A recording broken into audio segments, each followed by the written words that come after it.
At 23:47 p.m. Central Persian Gulf, 31 nautical miles north of Qatar's North Dome gas field, an MH-60R Seahawk just opened fire on 3 Iranian speedboats closing on a commercial gas tanker. The first burst from the M240D machine gun struck the lead boat at 800 meters. The tanker's crew of 22 had no idea anyone was shooting until the second boat caught fire. Welcome to Global Warfare TV. Tonight, we are reconstructing a night engagement that unfolded almost entirely without the commercial vessel's crew being aware it was happening. A U.S. Navy MH-60R Seahawk helicopter operating in total darkness, using thermal imaging and a door-mounted machine gun, engaging 3 Iranian speedboats at close range over the Persian Gulf, while the crew of a Qatari LNG tanker watched what they initially thought was a lightning storm on the horizon. We are going through the weapon systems, the tactical geometry that allowed the helicopter crew to engage sequentially without the targets tracking the threat, the critical mistake by the 3rd Iranian boat's crew that allowed a Hellfire missile engagement, and what the gas field owner's insurance report, filed 3 days later, revealed about how close one of the world's largest natural gas infrastructure assets came to being used as a leverage point in an IRGC-N interdiction operation. This is the full breakdown. First, the helicopter and the crew. The MH-60R Seahawk is the U.S. Navy's primary shipborne maritime strike helicopter.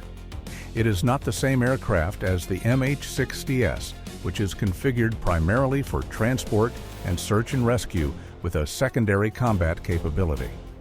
The MH-60R is optimized for anti-surface and anti-submarine warfare. Its sensor suite includes the AN/APS-153 multimode radar, the AN/AAS-44 forward-looking infrared system, FEL-ER, and the AN/ALQ-210 electronic support measures. It can carry AGM-114 Hellfire missiles, Mk-54 lightweight torpedoes, and is typically fitted with either a cabin-mounted M240D 7.62mm machine gun or, in some configurations, a .50 caliber weapon system at the door position. On the night of this engagement, Reef Shark 1, the call sign of the MH-60R operating from the USS Farragut, an Arleigh Burke-class destroyer on maritime security patrol, was carrying 2 Hellfire missiles on the port stub wing and had a crew-served M240D mounted at the starboard cabin door. The M240D fires 7.62mm NATO at 650 to 950 rounds per minute. It is belt-fed, crew-operated, and highly effective against light watercraft at ranges up to approximately 1,000 meters from a hovering or slow-moving helicopter platform. At night, with the door gunner using NVGs, the effective engagement range drops slightly. Targeting at 800 meters in thermal conditions is achievable, but demands significant gunner skill. Reef Shark 1 had launched from the Farragut at 22:58 p.m. on a scheduled maritime patrol tasking. Her mission, visual and radar surveillance of the sea lanes adjacent to Qatar's North Dome field, the largest single natural gas reservoir on Earth, producing approximately 77 million tons of LNG annually. The field's infrastructure, including the offshore platforms and the tanker loading terminals, is a critical asset not only for Qatar, but for the global LNG market. A serious incident at or near North Dome would have energy security implications far beyond the Persian Gulf. At 23:11 p.m., Reef Shark 1's APS-153 radar detected a convoy of surface contacts 22 nautical miles ahead. The contacts included 1 large, slow-moving vessel consistent with an LNG tanker and 3 small, fast contacts in a triangular formation astern of the tanker and closing. The large vessel was the Al-Shamal, a Qatari-flagged LNG tanker, 290 meters long, loaded with 145,000 cubic meters of liquefied natural gas and en route to a receiving terminal in South Korea. She was carrying one of the most energy-dense and potentially volatile cargoes that moves on the world's oceans: The 3 small contacts were running at 52 knots on a direct intercept course with the Al-Shamal. No lights? Reef Shark 1's pilot, a lieutenant commander with 6 years of MH-60R experience, identified the situation immediately. He accelerated to maximum speed, approximately 157 knots, and dove to 200 feet altitude to close the distance while staying below the radar horizon of the fast boats, using the tanker's own radar shadow to mask his approach. He reported the contact picture to the Farragut at 23:14 p.m. The Farragut's CO acknowledged and authorized Reef Shark 1 to maintain surveillance and engage if the contacts demonstrated clear hostile intent toward the civilian vessel. The Farragut also transmitted a warning on Channel 16 to the 3 approaching contacts. No response. At 23:19 p.m., Reef Shark 1 was 6 nautical miles from the Triangle Formation, still at 200 feet, using FLIR to observe the approaching boats in thermal imaging. The FLIR picture was unambiguous. 3 PACAP-class boats in a classic IRGCN intercept formation, lead boat slightly ahead, 2 flanking boats positioned to come alongside the tanker simultaneously from port and starboard. The thermal signatures showed each boat carrying at least 3 crew members. The lead boat had a forward-mounted weapon that showed as a hot signature on thermal, consistent with a heavy machine gun or RPG system. The Al-Shamal was unaware of the approaching formation. She was making 16 knots and had not responded to the Farragut's general warning broadcast. Her bridge crew may not have understood the transmission applied to them. At 23:22 p.m., the lead Iranian boat reduced speed and moved alongside the Al-Shamal's stern, approximately 200 meters astern. This is a known IRGCN interdiction positioning move. They were conducting a pre-boarding approach.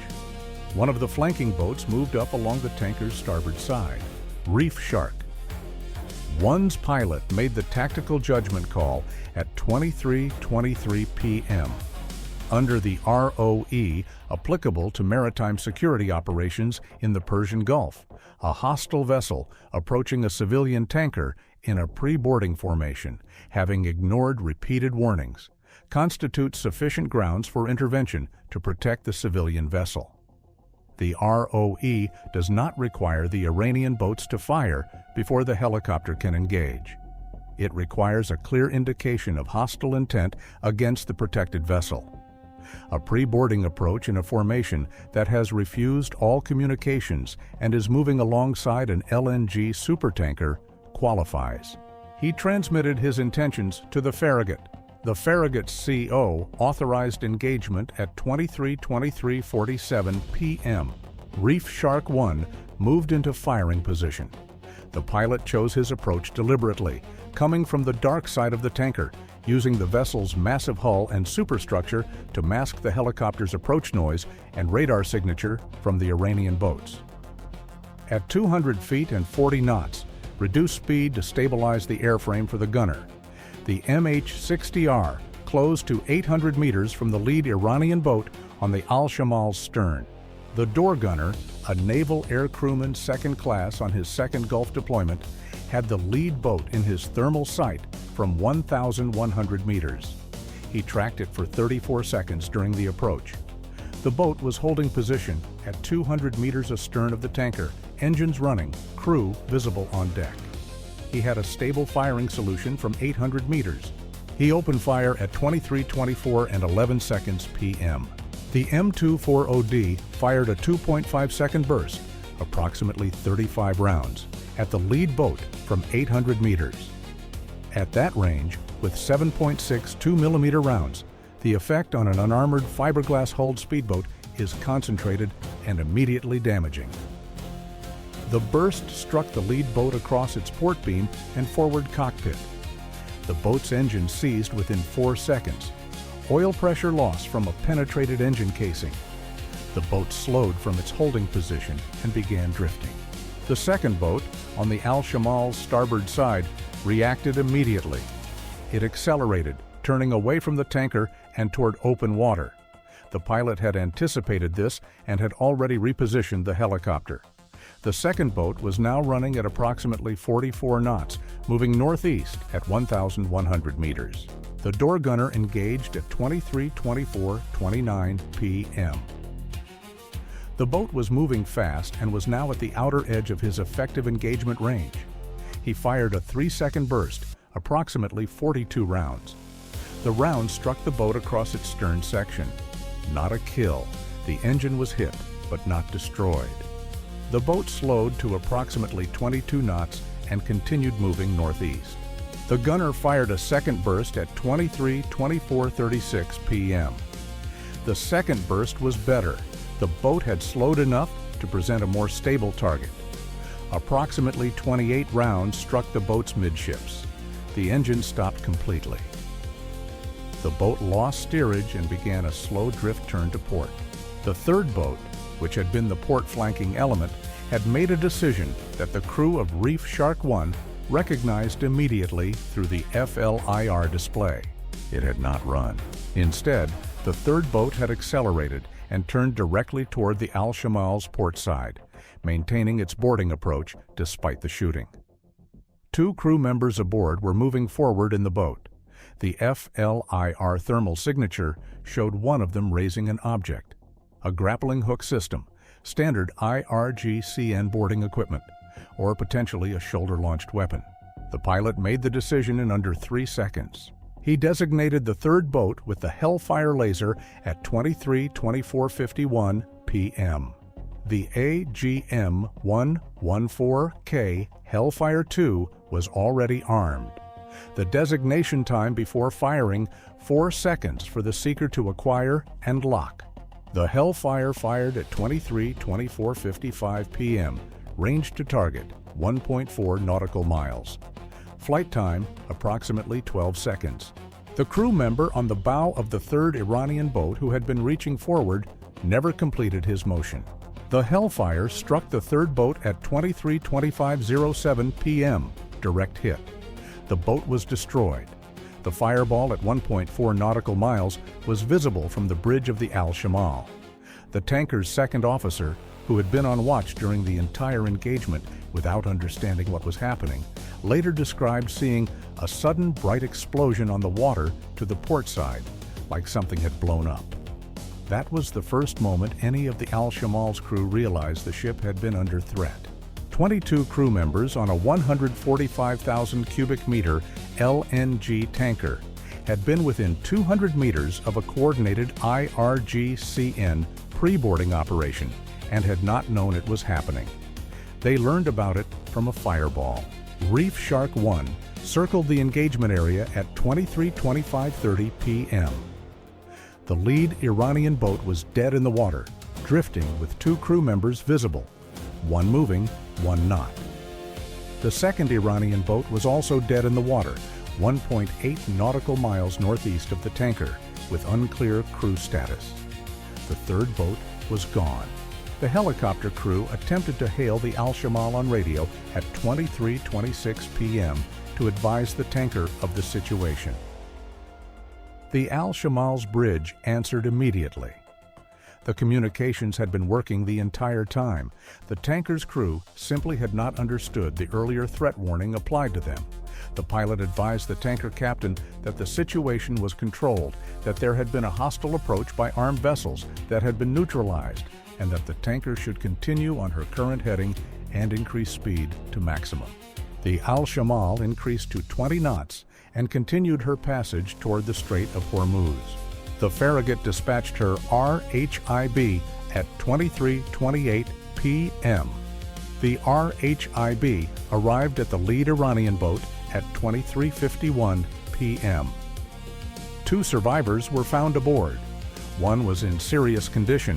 He had been in the forward cockpit when the M240D burst struck the boat and had taken multiple fragmentation wounds. The second was less seriously wounded. Both were brought aboard the Farragut and treated by the ship's medical team. The second Iranian boat, recovered at 0:14 a.m., had 2 survivors aboard. Both wounded, both recovered. 4 survivors total across 3 boats. The third boat had no survivors.